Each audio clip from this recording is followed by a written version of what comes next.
나랑 옆에 있던 애 쟤를 똑같은 애였는데 쟤가 부자가 됐는데 나는 굉장히 가난해진 것 같은 느낌이 들 때 힘들다는 거예요.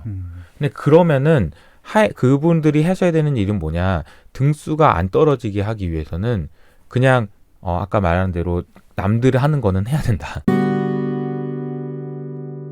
나는 당신이 주식 공부를 시작했으면 좋겠습니다. 이효석 팀장님과 함께하고 있습니다. 네. 우리는 왜 투자를 해야 하나요? 공부를 해야 하나요? 네. 지금 책을 읽고 아까 일부에서 말씀드린 대로 와, 진짜 투자 안 하면 안 되겠구나. 그리고 투자 안 하면 정말 비참해지겠구나라고 느껴졌거든요. 걱정돼서 이 책 쓰신 거 아니에요? 네. 그런 분들이? 제가 존경하는 이제 투자자 분 중에 이성민 본부장님이라는 분이 계시는데 갑자기 생각이 나서 좀 말씀드릴게요. 이분도 책을 쓰셨어요. 최근에 투자의 상대성 이론이라고 좀 어렵게 쓰셨어요. 네. 철학적인 내용들이 많이 담기는데 그분의 표현은 이거더라고요. 왜 사람들이 투자를 해야 되냐, 그 질문에 대해서 만약에 여러분이 언제 비참함을 느끼냐, 그 말씀하신 대로 네. 언제 그냥 막 열받냐, 소위 말해서 그거는 내가 부의 순위를 이렇게 1등부터 100등까지 했을 때 내가 30등이었는데 40등으로 밀릴 때 힘들다는 거예요. 그러니까 다시 말하면 등수가 떨어질 때 힘들다는 거예요. 나랑 옆에 있던 애 쟤를 똑같은 애였는데 쟤가 부자가 됐는데 나는 굉장히 내가 가난해진 것 같은 느낌이 들 때 힘들다는 거예요. 근데 그러면은 그분들이 하셔야 되는 일은 뭐냐, 등수가 안 떨어지게 하기 위해서는 그냥 아까 말한 대로 남들이 하는 거는 해야 된다라는 거예요. 그리고 남들이 지금 투자를 하는데 투자를 안 하면 안 되는데 가급적이면 잘하기 위해서는 공부하셔야 되고 뭐 이런 쪽으로도 연결되지 않을까. 네. 그게 약간 벼락거지 뭐 이런 얘기가 나오는 거랑 비슷한 얘기거든요. 등수가 떨어지지 않는 거를 못 견뎌야 하세요.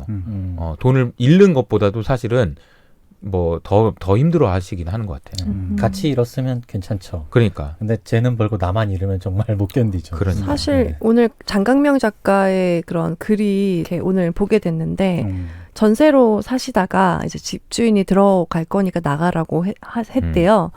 그랬는데 나가려고 이제 집을 적당한 데를 알아보려고 하니 자기보다 작은 아파트 평수가 막 1억 얼마, 2억이 막 올라 있고 내가 이 소설을 다 썼을 때도 나는 2년간 그런 돈을 벌 수 없을 것 같은데 어디로 가야 하나, 그런 것 때문에 되게 일이 손에 안 잡힐 정도로 굉장히 그렇고, 내가 아는 노동의 가치는 뭐지? 그런 것에 대해서 엄청난 회의감이 들고 네, 그런 식으로 이렇게 좀 씁쓸한 글을 쓰셨더라고요. 그게 결과 이어지는 네. 게 이제 사회적 문제로도 이어져요. 네. 왜냐하면 많은 분들이 방금 말씀해 주시던 그런 생각을 하게 되면 일을 안 하게 돼요. 그러니까 젊은 분들일수록 더 그런 박탈감을 느끼거든요. 내가 뭐 일을 하냐, 지금 바로 가서 주식 투자해야지, 막 이런 식으로 모든 사람이 다 생각한다고 생각해 보세요. 일은 안 하고. 그러면은 문제가 되는 거죠. 근데 어쨌든 지금 그런 환경으로 지금 바뀌고 있는 건 맞는 것 같아요. 근데 반대로 얘기하면 또 너무 투자를 안 하셨던 것도 있는 거예요. 예. 그런 부분에 대한 고민이 너무 없으셨던 것도 있는 거고. 그러니까 이런 거죠. 이게 과연 우리가 투자를 할 때 이제 잘한다라는 거는 돈을 더 많이 벌어서 부자가 되는 걸 생각을 하는 거고, 그러면 제일 못하는 거, 다시 말하면 이것보다는 잘해야 된다라는 그 기준이 되는 게 뭘까요? 내가 투자를 하면 이것만큼은 더 잘해야 돼 라는 기준. 은행 금리? 은행 금리? 아니요. 은행 금리가 아니에요. 은행 금리보다 잘하려고 하는 게 아니고 적어도 인플레이션보다는 잘해야 돼요. 네. 인플레이션보다 잘해야 된다는 얘기를 다른 표현을 하면은 나의 구매력을 지킬 만큼은 해야 되는 거예요. 맞아요. 그러니까 내가 무슨 말이냐면, 내가 투자를 했는데 내가 10년 전하고 지금을 비교했을 때 내가 10년 전에 하고 살았던 거, 내가 먹고 싶은 거 이만큼 먹고, 그리고 옷도 이런 거 사고, 뭐 집도 이런 거, 그거를 유지할 수 있는 게 구매력이거든요. 구매력을 유지한다라는 얘기는 뭐냐면은 다른 가격도 올라가는 것만큼은 최소한 내가 벌어야 되는 거예요. 이자만큼 버는 게 아니고. 그럼 인플레이션이 2%다 그러면 2% 이겨야 되는 거고, 3%다 그러면 3% 이겨야 되는 거예요. 아까 말씀하셨던 집값이다 그러면 집값을 이겨야 되는 거예요. 그럼 집값을 이기기가 너무 힘들잖아요. 그럼 집을 사야 되는 거죠. 이기기 힘들면은 집값이랑 같이 가는 포지션이 내가 있어야 되는 거예요. 그래야 되게 이런 식으로 생각을 해보면 좀 다른 개념이 된다. 네. 그래서 제가 되게 이 책에서 그린 여러 가지 그림 중에 제일 마음에 드는 그림 중에 하나가 그 코끼리 나오는 그림인데, 이거 되게 고민을 많이 하면서 그린 그림이에요. 뭐냐면은, 사람들이 많이 이해를 못 하시는 것 같아서, 유동성이 풀리면은 왜 가격이 올라갑니까? 이게 이해를 못 하시는 것 같아서, 유동성이 풀렸잖아요, 지금. 결과적으로 지금 코로나가 남기간 여러 가지들 중에서 하나가 뭐냐면은 유동성이에요. 갑자기 알게 모르게 지금 전 세계 중앙은행이 돈을 진짜 많이 풀었어요. 네. 세상에 제가 깜짝 놀랄 이야기 하나 해드릴까요? 전 세계에 지금 100개의 중앙은행이 있다고 칩시다. 그 중에서 기준금리가 1%가 안 되는 국가 중앙은행이 몇 퍼센트 되는지 아세요? 많을 것 같은. 58%예요. 전 세계에서 기준금리가 1%가 안 되는 데가 58%나 돼요. 그러니까 그 정도로 엄청나게 이게 금리를 낮추고 엄청나게 돈을 풀었어요. 작년 우리나라도 한국은행에서 또 양적 완화 했잖아요. 그러니까 이게 뭐냐면 유동성이 엄청나게 늘어났다는 거예요. 근데 이게 돈이 많이 풀리고 화폐가 많이 풀리면 필연적으로 많아지는 거는 가치가 떨어져요. 그러면 화폐 가치가 떨어진다는 얘기고, 화폐 가치가 떨어지는 얘기는 시소를 이렇게 봤을 때 화폐 가치가 이렇게 유동성이 늘어나서 이렇게 쿵 하면은 코끼리가 이렇게 퐁 튀어오른다고 했는데, 튀어오르는 코끼리를 두 마리를 제가 비유해서 자산 가격은 가벼워서 이렇게 퐁 튀어 올라가고 물건 가격은 무거워가지고 아이고 천천히 올라간다는 거예요. 이 물건 가격은 천천히 올라가요. 왜냐하면 이거 만드는 사람이 너무 많아서. 유동성이 풀리는 만큼 이걸 만들 수 있는 거예요. 근데 유동성이 풀리는 만큼 집을 만들 수는 없는 거예요. 그러니까 집값이 더 올라가는 거예요. 유동성이 풀리는 만큼 만들어지지 않는 샤넬백은 올라가는 거예요. 천정부지로. 뿅 올라가는 거예요. 뿅. 그러니까 우리가 생각할 때 그러니까 유동성이 풀려서 화폐 가치가 하락하면 뭔가는 반드시 올라간다. 그런데 물건 가격은 천천히 올라가고 자산 가격은 빨리 올라간다라는 거예요. 자산 가격이 올라가는 건 어쨌든 앞으로 향후 몇 년간은 명백하다라는 얘기잖아요. 근데 이제 자산 가격은 또 이렇게 생각해보니 이렇게 해서 뿅 올라갔잖아요. 그럼 뿅 떨어지기도 하는 거죠. 그러니까 자산 가격은 변동성이 큰 거죠. 네. 올라갔다 내려갔다 하는 게 변동성이 큰 거고, 이게 이제 그러니까 그 과정에서 언제 올라가고 언제 떨어지고 이런 걸 고민하시는 게 이제 투자에 되게 기본이 되는 것 같고, 이제 지금 요즘에 주식 투자 새로 하신 분들 진짜 고민 많으시고 하니까 좀 이어서 설명을 드리면, 주식이 왜 이렇게 힘들어요? 막 이러면서 얘기하시는 게, 왜 이렇게 안 움직여요? 왜 이렇게 지겨워요? 막 이런 분들 많은데, 원래 그래요. 주식은 세 가지인데, 오르거나 횡보하거나 빠지거나 세 가지예요. 그럼 세 가지면 30%씩만 해도 30%의 시간은 횡보해야 되는 거잖아요. 근데 자세히 보시면 우리나라의 코스피가 지금 8개월 연속으로 올랐습니다. 근데도 마음의 심리적으로는 뭔가 왜 이렇게 횡보해요? 막 왜 이렇게 재미없어요? 막 이런 분들이 많거든요. 근데 이건 그렇게 생각하면 안 돼요. 원래 주가가 그렇게 계속 올라가는 건 아니에요. 원래. 그러니까 마음가짐을 그렇게 생각하시는 것도 필요하지 않나. 코로나 때 들어와가지고요. 그러니까 너무 이게 익숙한 거지. 처음에는 야 이거 다 뭐 좋은 거 올라가는 줄만 알았는데 이게 아니야 왜 안 올라가 막 이렇게 생각하시는데 그런 게 아니에요. 이제 한 자릿수 상승률로는 만족을 못하는 네. 때가 된 것 같아요. 그래서 코리아 디스카운트에 대해서도 얘기해 주셨어요. 이렇게 자산 가격이 올라가는데 한국 주식은 같이 오를 것인가, 그렇지만 않을 것인가, 여기에 네. 대해서도 책에 얘기해 주셨더라고요. 그러면서 이제 제가 우리나라 기업의 순이익이 어떻게 바뀌었는지에 대한 얘기를 해드렸는데, 이제 최근 버전으로 좀 업데이트를 해볼게요. 우리나라 코스피 상장 기업들의 순이익이 대략 어느 정도 될 것 같으세요? 순이익이요? 예, 감을 좀 잡아야 되니까 순이익이 기준을 그냥 딱 잡으면 되는데, 그냥 제가 옛날에 막 이제 이런 식으로 얘기했던 게 100조가 되고 싶은 순이익 이렇게 얘기했거든요. 100조가 되고 싶은 미우놀이처럼 우리나라 코스피 상장 기업들의 순이익은 100조를 기준으로 생각하시면 돼요. 100조를 넘은 적이 별로 없어요. 100조가 되고 싶다고 그리고 될 거라고 생각한 지는 오래됐어요. 100조를 넘은 적이 별로 없습니다. 그리고 매년 100조를 넘는다고 그랬어요. 2010년부터 100조 넘는다고 그랬는데 결과적으로는 1년 내내 지나고 보니까 60조네? 70조네? 이게 한 6년, 7년 반복됐어요. 그거 되게 신기하죠.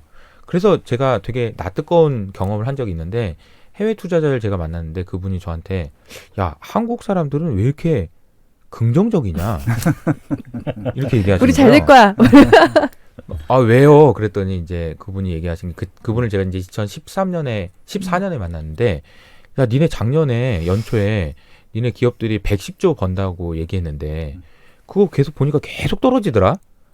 그러더니 나중에는 80조까지 떨어지더라고. 110조 번다고 해놓고 80조가 뭐냐. 그러더니 야 그리고 결산해 보니까 66조 나왔더라. 그러면서 이제 약간 비아냥거리면서 근데도 2014년에 지금 니네들 얼마로 추정하고 있는지 알아? 110조로 추정하고 있어. 도대체 얼마나 낙관적인 생각을 가지고 있으면 그렇게 행동할 수 있지? 이렇게 질문을 하면서 비꼬아요.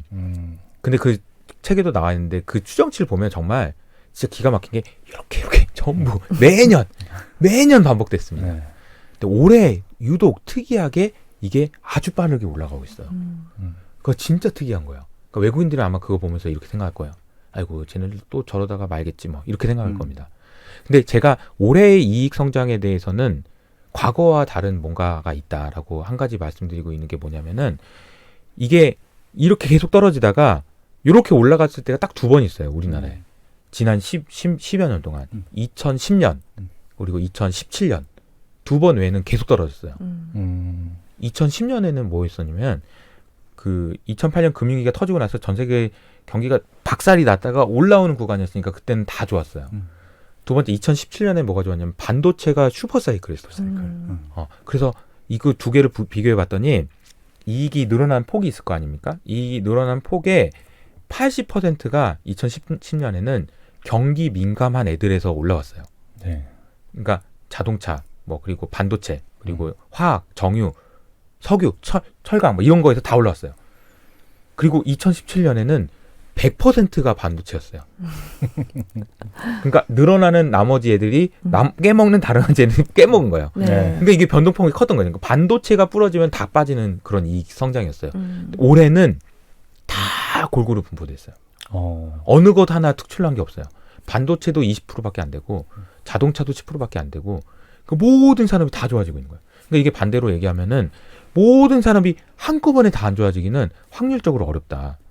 그래서 저는 이제 시장에 대해서 요즘에는 좀 막 테이퍼링이 뭐니 불안하고 막 그런 건 있지만 저는 긍정적으로 조금 자신감을 가져도 된다. 왜냐하면 그때 만났던 외국인들이 지금 아마 우리나라 기업들이 버는 이익에 대해서 폄하하고 있을 텐데 네. 지금도 아마 만약에 이 이익이 유지된다면 야 이거 뭐야 한국 이거 변했지? 뭐가 변한 거야? 왜 그런 거야? 이런 걸 보러 오실 거다라고 생각을 합니다. 외국인 투자자들은 우리가 보면 뭔가 우리 입장에서는 외국인 투자자들이 우리나라에 있는 코스피 뭐 어떻게 될지 맨날 보고 있을 것 같잖아요. 안 봐요. 관심 없어요. 생각보다. 작은 나라죠. 원 오브 댐이에요. 그들한테는. 해도 되고 안 해도 되는 기업이에요. 그러니까 우리나라에 있는 뭐 네이버, 카카오, 뭐 삼성전자 뭐 이런 되게 대단한 것 같지만 그들이 보기에는 그냥 에이 뭐 그런 거 안 하고 우리나라에도 뭐 미국에 많은데 뭐 이렇게 생각하는 기업들 중 하나입니다. 그러니까 언더 리서치 됐을 가능성이 높아요. 잘 안 봤을 가능성이 높다. 네. 근데 아마 이제 1분기 실적 우리나라 되게 잘 나왔는데 2분기 실적도 또 잘 나온다. 그러면 다시 볼 거라고 생각해요. 예. 그럼 올해 100조 됩니까 그럼? 올해는 100조를 훌쩍 넘어서 와. 지금 140조 정도 될 거라고 생각하고 있어요. 우리나라 어마어마하죠. 이익이 진짜 많이 늘었어요. 도대체 무슨 일이 있었던 거죠? 여러 가지 일들이 있었는데 네. 저는 코로나가 많이 바꿨다고 생각하는 게 뭐냐면은 기업의 비용을 급감시켰습니다. 인건비. 네. 인건비도 인건비고요. 네. 출장을 안 가도 되는 출장. 안 가도 되는 안 해도 되는 쓸데없는 행사 예. 다 줄인 거죠. 그 비용이 그렇게 많았다고요? 아니 물론 그것도 그렇고 네네네. 거기에다가 플러스 경기가 좋아지니까 매출이 늘어나는데 비용은 줄어드니까 이익이 늘어나는 거죠. 그러니까 삼박자가 딱딱딱딱 맞아 떨어진 거예요. 그러니까 저는 이제 경기가 좋아지니까 다 좋아져요. 근데 비용도 엄청나게 절감한 거예요. 그리고 저희만 좀 움직이지 않았나요? 다른 나라가 완전 정지됐을 때 그렇죠. 저희는 그래도 서서히 계속 움직이긴 했잖아요. 그런 게 또 꽤 컸던 것 그런 같아요. 부분이 있어서 사실 네. 우리나라 이제 코스피를 외국인 투자자들이 싫어하는 굉장히 중요한 논리 중에 하나가 뭐냐면 야 니네는 작년에도 좋았잖아. 올해는 니네가 좋아지는 것보다 유럽이 좋아지는 게 더 좋아. 더 커. 왜냐면 유럽은 작년에 박살났거든. 네. 그러니까 유럽은 이렇게 좋아질 거야. 근데 니네는 작년에도 좋았으니까 올해 좋아지는 거 별로 없잖아. 라고 얘기하시지만 기업의 이익은 달라요. 주가는 기업의 이익으로 설명하는 거지 경제 성장률로 설명하는 게 아니에요. 네. 이렇게 말씀을 드리고 있는 거죠. 네. 근데 그 주가가 이제 최근에 계속 논란이 되는 것 중에 하나가 이제 아까 잠깐 얘기하셨던 테이퍼링과 그 인플레이션. 지금 물가가 막 오르냐 마냐 막 이러고 있잖아요. 아직까지는 그렇게 눈에 띄진 않았는데 그래서 앞으로 이제 어떻게 될 거냐라는 걱정하는 분들이 되게 많으신 것 같아요. 맞습니다. 네, 팀장님은 어떻게 생각을 하시나요? 이렇게 한번 설명 드려봐야 될 것 같아요. 시작을 옐런 얘기부터 좀 해볼게요. 네. 그 옐런 그 머리 하얀 그 전 연준 의장이셨고 네. 지금은 재무부 장관이신 네. 옐런 의장은 우리 시장에서의 평가는 저 사람은 혹시 사람이 아니고 비둘기인 거 아닐까? 이런 얘기를 해요. 머리가 너무 하얘니까. 그리고 말하는 게 보니까 너무 비둘기스러운 거야. 비둘기는 이제 그러니까 시장에 온건하게 해주고 금리를 내리려고 하고 돈을 네네. 덮으려고 하고 매는 되게 무섭게 막 하는 거. 근데 왜 옐런을 왜 비둘기라고 생각할까라는 생각을 해보시고 제가 질문을 하나 드려볼게요. 옐런 재무부 장관 하는 동안에 금리를 몇 번 올렸을까요? 근래 10년 동안 가장 많이 올린 연준 의장이 옐런입니다. 그래요? 5번이나 올렸어요. 그랬구나. 능력이 풍부하구나 원래는. 이미지가 왜 그러지? 근데 비둘기라고? 금리를 안 올렸기 때문에 비둘기가 아니고요. 금리를 시장의 생각보다 늦게 올렸기 때문에 비둘기인 거예요. 천천히. 옐런 의장이 2014년에 옐런 의장이 됐는데 예. 처음 들어올 때부터 시장에서는 뭐라고 생각했냐면 첫 회의 때부터 올릴 거야 라고 생각했습니다. 근데 1년 내내 끌어요, 이 사람이. 아니에요. 지금은 올릴 때가 아니에요. 아직은 좀 더 안정이 돼야 됩니다. 그리고 1년 지나서 억지로 한 번 올립니다. 2014년, 15년, 12월에 한 번 올려요. 그리고 2016년에도 또 그러면 다음 달에도 또 올릴 텐데 어떻게 해야 되지? 올릴 텐데 불안하다. 근데 또 안 올립니다. 2016년 내내 안 올리다가 2016년 12월 달에 한 번 올려요. 그러니까 그걸 보면서 항상 올릴 텐데 했는데 옐런이 계속 아니야. 우리는 아니야. 이렇게 얘기하니까 사람들이 머릿속에 저 사람 비둘기 아닐까? 이런 생각을 하는 거죠. 그러니까 제가 이제 이 말씀으로 시작한 이유는 뭐냐면 어떤 뭐 파월 의장이든 연준이든 우리가 판단하는 기준이 되는 건 뭐냐면은 시장의 기대예요. 시장의 기대보다 앞서가냐 뒤서가냐가 되게 중요한 거다. 이게 먼저 중요하고 예. 그러면 여기가 이제 그 비둘기고 여기가 매예요. 비둘기 매. 그러면 지금 연준은 어디 있냐라고 생각을 하면 여기 있는 겁니다. 여기. 맨 끝에. 비둘기 중에 비둘기에 있었던 거예요. 그래서 2023년까지 금리를 안 올리겠다고 막 그러잖아요. 그렇게 얘기한 거 엄청난 비둘기였어요. 네. 야, 여기 이 정도까지 비둘기 수가 있나라는 생각이 들 정도 비둘기. 네. 근데 요즘에 이제 드는 생각은 뭐냐면 야, 파월이 그렇게 얘기했지만 2023년 전에도 금리를 올릴 수 있을 것 같아. 이런 얘기가 나오고 있잖아요. 예. 근데 그 얘기는 여기서 요만큼 온 거예요. 요만큼. 시장의 생각 어디까지 왔냐면 여기까지 와 있는 거죠. 시장의 생각보다는 여전히 뒤에 있어요. 그래서 아마 연준은 계속해서 시장을 계속 이렇게 하긴 할 겁니다. 근데 저는 요즘에 이제 단기적으로는 근데 이렇게 할 거라는 믿음에 금이 갈 수도 있다. 단기적으로는 여름에는 그런 생각을 좀 하고 있고 그렇게 말씀을 드리고 있는데 그게 이제 테이퍼링이랑 연결이 되는 거죠. 네. 근데 이제 좀 마음의 준비는 많이 돼 있지 않나요, 사람들이? 맞아요. 마음의 네. 준비가 돼 있습니다. 그걸 비교를 해보면 2013년에 테이퍼링이 있었다고 얘기를 하잖아요. 근데 QE1 하고 QE2 하고 QE3 할 때 테이퍼링을 했거든요. 테이퍼링은 많이들 이제 아시겠지만 자산을 매입하는 속도를 줄이는 거예요. 사는 건 계속 사는 거예요. 유동성 회수가 아니에요. 유동성을 제가 이제 노사님한테 1억씩 매년 빌려줘요. 매년 빌려주다가 돈을 뺏는 게 아니고 5천만 원씩 빌려주는 거예요. 그러니까 유동성을 회수하는 게 아니에요. 테이퍼링은. 그래도 힘들다. 야, 나는 1억씩 매달 주더니 왜 5천만 원만 줘? 그렇게 할 수도 있지만 네. 주긴 계속 주는 거다. 이게 되게 중요한 포인트인데 네. 제 질문을 또 하나 드려볼게요.